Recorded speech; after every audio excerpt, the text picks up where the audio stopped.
창세기 32장 24절부터 28절 우리 구약 성경 49페이지에 있습니다.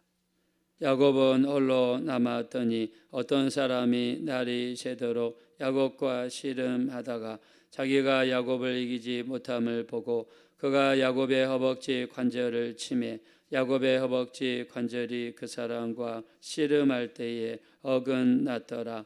그가 이르되 날이 새려하니 나로 가게 하라. 야곱이 이르되 당신이 내게 축복하지 아니하면 가게 하지 아니하겠나이다. 그 사람이 그에게 이르되 내 이름이 무엇이냐? 그가 이르되 야곱이니이다. 그가 이르되 내 이름을 다시는 야곱이라 부를 것이 아니요 이스라엘이라 부를 것이니 이는 내가 하나님과 및 사람들과 겨루어 이겼음이니라. 아멘. 네, 오늘은 우리 야곱에 대해서 말씀 나누기 원합니다. 우리 2023년 새해가 시작이 되면서 우리가 새벽 예배마다 우리 차례대로 순서대로 말씀을 같이 공부해 왔지만 이번 일주일은 특별히 구별해서 형통함에 대해서 말씀을 나눴으면 좋겠고요. 또 설교를 통해서 우리가 계속해서 형통을 선포하고 축복을 선포하고 또 잘됨을 선포해서 또 이것이 씨앗이 되어 우리 심령 속에 잘 떨어져서 우리 30배, 60배, 100배의 형통함의 역사가 나타나게 되시기를 예수의 이름으로 축원드립니다. 자, 우리가 이 이스라엘이라는 나라는요, 어떻게 해서 그 나라 이름을 이스라엘이라고 불렀는가? 그 근원이 바로 야곱으로 올라갑니다. 우리가 아브라함으로 올라갈 수 있지만 아브라함이 아니라 야곱으로 올라갑니다. 아브라함이 이삭을 낳고 이삭이 야곱과 에서를 낳게 되죠. 야곱과 에서는 쌍둥이로 이렇게 태어났습니다. 에서는 형으로 태어나고 야곱은 동생으로 태어났습니다. 근데 이스라엘 민족은 그 나라 이름을 이스라엘이라고 부른 이유는 야곱이 하나님과의 싸움에서, 우리가 하나님과의 싸움을 다른 말로 하면 기도로 이렇게 표현하죠. 기도에서 이겼기 때문에 그리고 하나님께서 야곱의 이름을 이제 그 사건을 통해서 야곱에서 이스라엘이라고 이름을 바꿔주셨습니다. 즉 하나님과 싸워서 이겼다는 그런 뜻을 가지고 있는 이스라엘, 이 이스라엘이라는 이름을 야곱에게 주시게 되었고, 그래서 그 이후로 현재 이스라엘이라는 나라는 그 나라 이름을 이렇게 이스라엘이라고 부르게 됩니다. 제가 이 토론토에서 살 때에 우리 군데군데에 뭐가 있냐면 유대인들 커뮤니티 센터가 있습니다. 우리 주이시 커뮤니티 센터라고 그러는데 제가 살던 지역에서 그 베서스터하고 셰퍼드 그 지역에 큰 아주 유대인 센터가 있습니다. 거기는 마치 우리 뭐 더 현대라든가 아니면은 이렇게 큰 종합 쇼핑몰 같은 그런 건물처럼 크게 생겼습니다. 근데 그 입구에 가면은요, 사람이 이렇게 두 손을 들고 하늘을 향해서 이렇게 딱 펼치고 있어요. 근데 하늘에는 천사가 야곱의 손을 잡고 이렇게 둘이 맞대고 있습니다. 천사는 공중에서 아래를 내려다보고 있고 야곱은 공중을 향해서 천사의 손을 꽉 잡고 있는 그런 모습이 나와 있어요. 그래서 야곱이 기도를 통해서 하나님을 이겼다. 그래서 하나님께서 너는 더 이상 야곱이라고 하지 말고 이스라엘이라고 해라. 그래서 야곱의 이름이 이스라엘이 되었습니다. 야곱은 아들이 몇 명입니까? 12명의 아들이죠. 우리가 루벤, 시몬, 또 유다, 레위, 갓, 아셀, 이사갈, 스불론, 단, 납달리, 그 다음에 11번째가 요셉, 마지막 막내가 베냐민입니다. 자, 12명의 이 아들들이 있었습니다. 이 12명의 아들들을 4명의 부인을 통해서 얻었어요. 첫째 부인이 레아고 둘째 부인이 라헬입니다. 그리고 2명의 여종을 통해서 얻은 자식들이 12명이나 됩니다. 이 12명의 자식들이 이스라엘 전체를 이루는 12지파의 근간을 이렇게 이루게 되죠. 자, 야곱은 처음에는 그렇게 믿음의 사람이나 기도의 사람이 아니었어요. 태어날 때부터 좀 머리가 있었던 것 같습니다. 꾀가 많고 지혜가 많은 그런 사람이었어요. 그래서 원래 지혜가 많은 사람, 능력이 많은 사람은요, 하나님 앞에 나가서 기도하거나 예배하려고 하지 않고 자기 꾀로 살려는 그런 경향이 강하죠. 야곱도 처음에는요, 형을 보니까 장자란 말입니다. 근데 그것도 1살, 2살 터울이면은 포기하며 살겠는데, 단 1, 2분 차이로 먼저 태어난 형 에서가 먼저 태어났다고 그래서 장자권을 가지고 있단 말입니다. 자, 근데 장자권을 가지고 있으면 아버지 재산의 3분의 2 이상을 가지고 가는데, 자기가 간발의 차이로 늦게 태어났다고 그래서 너무 억울하단 말입니다. 그래서 기회를 엿보고 있다가 형 에서는 외부 사람이어가지고 밖으로 돌아다니기를 좋아하고 사냥하기를 좋아했어요. 형 예사가 사냥하고 돌아오면 굉장히 허기져서 배고픈 것을 알았습니다. 그래서 그것을 이용해서 팥죽 한 그릇을 만들었고, 형의 배고픔을 이용해서 장자권을 그냥 사게 됩니다. 장자권을 그냥 샀어요. 그리고 아버지가 돌아갔을 때가 되니까 자식들을 향해서 축복권을 행사합니다. 가만히 보니까 아브라함 때도 그렇고 할아버지 이삭 때도 그렇고 보니까 조상들이 축복한 대로 이루어진단 말입니다. 그래서 그 축복을 뺏기 위해서 어떻게 합니까? 야곱은 원래 털이 없는 사람이죠. 밋밋한 사람입니다. 근데 형 에서를 보니까 팔에 털이 가득하고 가슴에 털이 가득하단 말이죠. 그래서 염소를 잡아다가 가죽을 벗겨가지고 팔에다가 두르고 가슴에다가 붙여서 형 에서인 것처럼 가장하고 아버지를 속이고 축복을 받아냅니다. 나중에 이 사건이 들통이 나게 되죠. 자기 동생 야곱이 꾀를 내가지고 자기인 척 하면서 아버지로부터 축복을 받아내는 것을 알았던 에서는요, 이를 갈게 됩니다. 그리고 평생 칼을 갈고 사람들을 데리고 다니면서 야곱을 쫓는 자가 되죠. 야곱을 만나기만 하면 죽이겠다고 눈에 불을 켜는 그런 형 에서가 되어집니다. 이 상황을 보니까는 집에 있다가는 죽을 것 같아요. 그래서 야곱이 더 이상 집에 있지 못하고 삼촌, 외삼촌 라반이 있는 곳으로 도망을 가게 됩니다. 그리고 거기에서 이 20년 동안 외삼촌 집에서 머슴은 아니지만 머슴과 같이 살게 되죠. 야곱은요, 이렇게 자기의 목적을 달성하기 위해서 꾀를 부리고 자기의 목적을 달성하기 위해서 인간의 수단과 방법을 가리지 않았던 사람인데, 하나님께서는요, 외삼촌 집으로 피신한 야곱을 그때부터 어떻게 합니까? 훈련을 시키기 시작합니다. 나중에 이 외삼촌 집으로 갔는데, 외삼촌은요, 자기보다 단수가 더 높아요. 자기보다 머리를 더 잘 굴리는 사람이에요. 비즈니스로 치면 자기보다 더 수완이 좋은 사람이었어요. 이 야곱이 오니까는요, 야곱이 일을 잘하거든요. 머리도 잘 돌아가거든요. 일을 시키기만 하면 일을 척척 해냈습니다. 그래서 자기에게 있었던 두 딸, 첫 번째 딸이 레아하고 두 번째 딸이 라헬이죠. 서로 외사촌간인데도 불구하고 결혼을 시켜서 자기 옆에 둡니다. 그리고 자기 옆에서 일을 시킵니다. 자, 야곱이 외삼촌 집에서 20년 동안 일하고 일했는데 얻은 것이 없어요. 그래서 나중에는 자기 꾀를 이용해 가지고 재산을 불리기 시작하죠.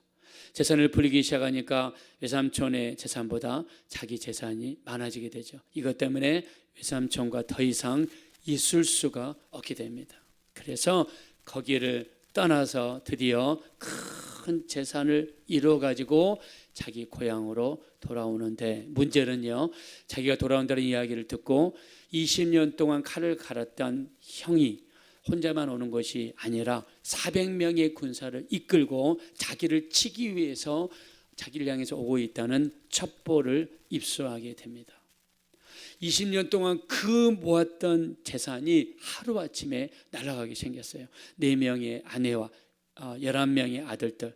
이때는 마지막 12번째가 태어나기 전이니까 이 11명의 아들들이 날아가게 생겼어요. 그래서 이제 야복강만 넘으면 형 에서를 마주치게 되는데, 형 에서의 환심을 사기 위해서 형 에서를 위한 예물을 선물을 크게 준비를 합니다. 그리고 그것을 제일 앞에다가 배치를 합니다. 종들에게 명령을 내립니다. 형 에서를 만나거든 내가 형을 위하여 이렇게 많은 예물을 준비해서 형님 받아주십시오. 그 마음을 누그러뜨리기 위해서 이 선물을 주라고 명령을 내려요. 근데 만약 형이 아직까지 분노가 풀리지 않았으면 재산을 두 대로 나눠라. 한쪽을 치면 한쪽이라도 도망을 가서 한쪽을 건지게 하자. 또 이렇게 꾀를 냅니다. 그리고 제일 앞에 그렇게 별로 좋아하지 않는 부인들 순서대로 넘버 1, 2, 3를 배치를 하죠. 레아와 두 여종들을 배치하고 자기가 가장 사랑하는 라헬이라는 여자를 가장 뒤에 배치하고 그리고 그 자식을 배치를 합니다. 그리고 다 야복강강을 건너게 합니다. 그리고 야곱은요 발이 안 떨어집니다. 형을 만나면 무슨 말을 할까? 형을 만나면 나를 죽이지는 않을까? 형을 만나면 내가 가지고 있는 모든 재산을 다 가져가 버리고 내 아내들을 다 죽여버리고 내 자식들을 다 죽여버리고 내 종들을 다 취하지는 않을까? 수많은 상심 속에 고민 속에서 발이 떨어지질 않습니다. 그러다 보니까 혼자서 남게 되죠. 혼자서 나오면서 그때서야 야곱은 죽을 맛입니다. 이제 내가 이 조금 있으면 형님을 만나는데 내가 20년 동안 모았던 모든 것이 날아갈 판이에요. 그것을 생각하니까 하나님 앞에 기도하지 않을 수가 없었습니다. 야곱은 20년 동안 자기 꾀로 살았고요. 자기 지혜로 살았던 사람이 목숨이 경각에 달려 있을 때 이제서야 하나님 앞에 기도하는 사람으로 바뀌게 됩니다. 자, 그 내용이 오늘 본문에 나와 있는데요. 자, 우리 창세기 32장 24절 우리 창세기 32장 24절부터 26절 한번 다 같이 읽겠습니다. 시작. 야곱은 홀로 남았더니 어떤 사람이 날이 새도록 야곱과 씨름하다가 자기가 야곱을 이기지 못함을 보고 그가 야곱의 허벅지 관절을 치매 야곱의 허벅지 관절이 그 사람과 씨름할 때에 어긋났더라. 그가 이르되 날이 세려하니 나로 가게 하라. 야곱이 이르되 당신이 내게 축복하지 아니하면 가게 하지 아니하겠나이다. 아멘. 자, 여기에 사람의 모습으로 나타나는 분은 하나님이에요. 야곱과 나타나서 밤새도록 씨름합니다. 야곱이 하나님과 씨름하는 이 장면은요, 지금 이 순간을 넘으면 밤이 지나면 어떻게 될지 몰라요. 자기도 죽을지 몰라요. 자기가 평생 모은 재산도 날아가 버리고 자기가 일평생 모았던 것이 한순간에 날아가 버리는 순간이에요. 마음이 너무 애탑니다. 정말 이때서야 야곱은요 자기가 일평생 꾀로 살았던 자기의 모습, 자기 지혜로 살았던 자기의 모습을 아마 후회했을 겁니다. 자기 힘으로 어떻게 할 수 없다는 것을 뼈저리게 느끼는 순간이에요. 그때서야 야곱은 기도의 사람으로 하나님 앞에 돌아오고요, 기도의 사람으로 하나님 앞에 무릎 꿇습니다. 우리 일평생 내 힘으로 아무것도 할 수 없다는 것, 내 지혜로 했던 그 모든 것이 한순간에 무너질 수 없다는 것을 깨닫는 그 순간 하나님 앞에 무릎 꿇는 자가 된다면 바로 이것이 우리에게 형통함으로 나타나게 될 줄로 믿습니다. 내 깨러 살았던 나의 모습, 인간의 지혜로 살았던 나의 모습, 그 모든 것을 철저하게 벗어버리고 이제는 내 모든 꾀를 벗어버리고 내 지혜를 벗어버리고 하나님 앞에 기도하는 사람으로 돌아옵니다. 하나님, 나 이제 기도하는 사람이 되겠습니다. 내 힘으로 살려고 그랬더니 어느 순간에 한순간에 날아갈 수도 있는데 그것을 뼈저리게 기다린 야곱은 그 모든 것을 내려놓고 나 이제 기도하는 사람으로 돌아옵니다. 그래서 어떻게 합니까?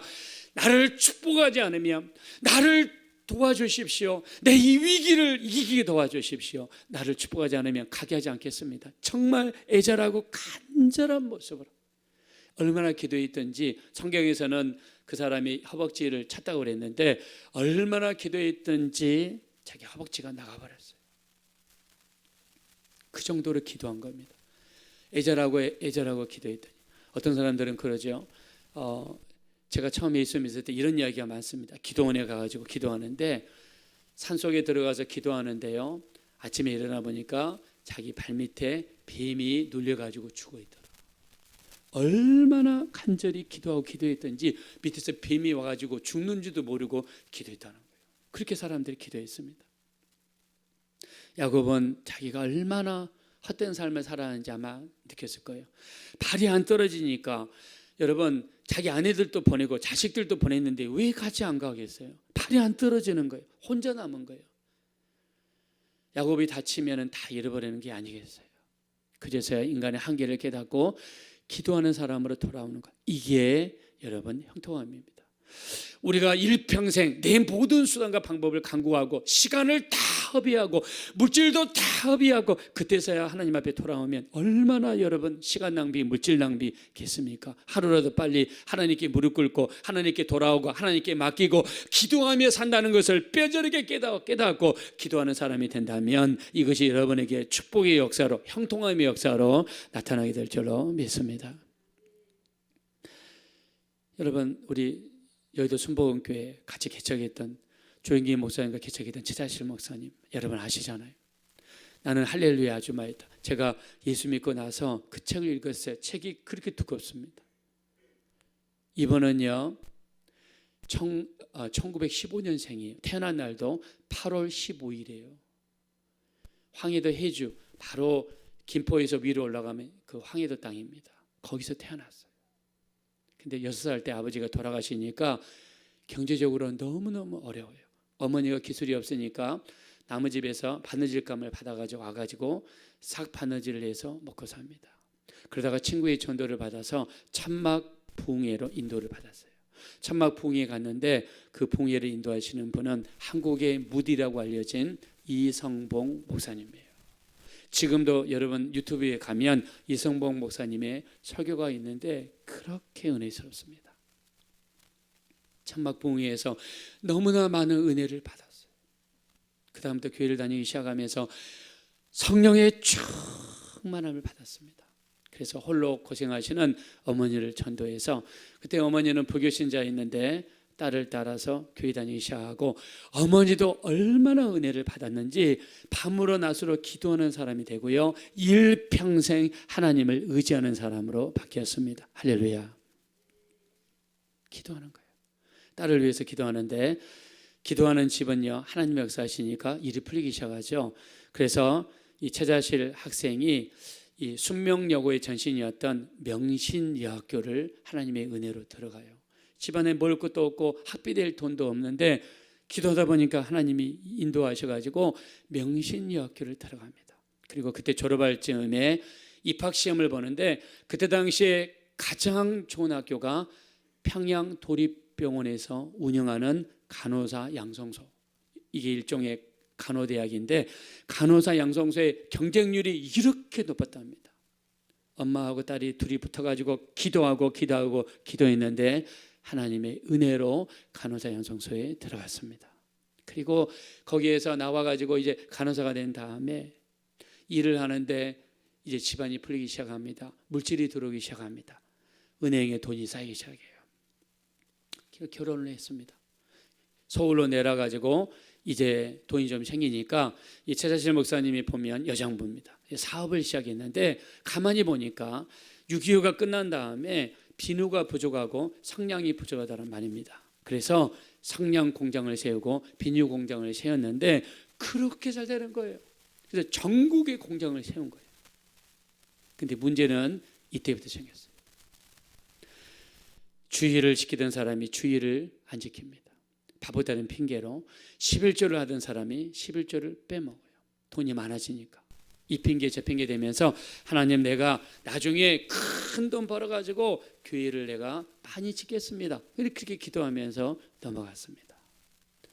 어느 날 새벽에 그 당시에 귀한 전화기가 집에도 있고 공장에 있는데 새벽에 전화벨을 해요. 그 큰 공장이 불에 쌓여가지고 지금 불에 타고 있다는 거예요. 자동차가 있어가지고 자동차를 타고 가서 보니까 공장이 완전히 불타버렸어요. 이 사람 저 사람에게서 비싸게 이자를 내고 빌린 돈인데 하루아침에 공장이 불타버린 겁니다. 설상가상으로 자기 장녀가 죽어버리고 말았어요. 빚쟁이들에게 날마다 시달리고 힘들고 어려운 삶을 살다가 더 이상 살 수가 없어서 여기 북한산에 올라가서 북한산 기슭에서 아래를 내려다보고 시냇가 옆에서 들고 간 독약을 2봉지를 가져갔는데 그냥 죽어버리려고 봉지를 하나 열어서 털려고 하는데 갑자기 바람이 불어와가지고 봉지가 날아가 버렸어요. 2번째 봉지를 들어가지고 또 마시려고 그러는데 바람이 불어와가지고 날아가 버렸어요. 자기 마음대로 죽지도 못해서 신세가 타나면서 한참 울고 있는데 저 밑에서 찬송하는 소리가 들려옵니다. 그래서 찬송하는 소리에 따라서 내려가 보니까 천막 붕괴가 일어나는데 그 붕괴를 인도한 사람이 누구냐? 한국의 무디인 이선봉 목사님이 거기에 와가지고 또 붕괴를 인도하고 있는 거예요.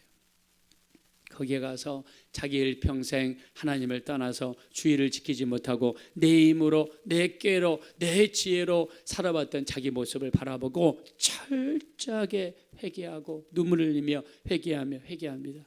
얼마 동안 회개하며 울었는지 몰라요.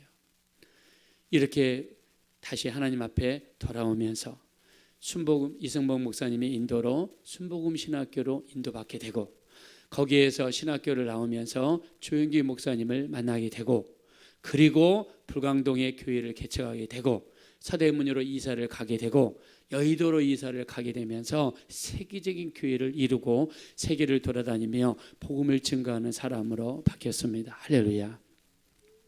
자, 우리에게 가장 큰 축복은 뭐냐면 내가 이 땅에서 아무리 돈이 많으면 뭐합니까? 이 땅에서 아무리 성공하고 명예가 있으면 뭐합니까? 그 사람 죽으면 다 잊어버려요.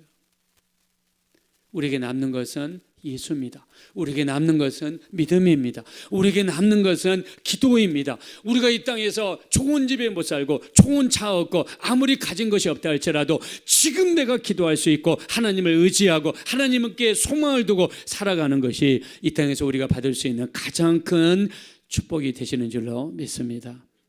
우리가 죄를 떠났어요. 시상을 떠났습니다. 앞을 가나안 땅을 향해서 가던 사람들이 힘들고 어렵다고 그래서 다시 애굽으로 돌아갑니까? 세상으로 돌아갑니까? 우리 이사야서 31장 1절입니다.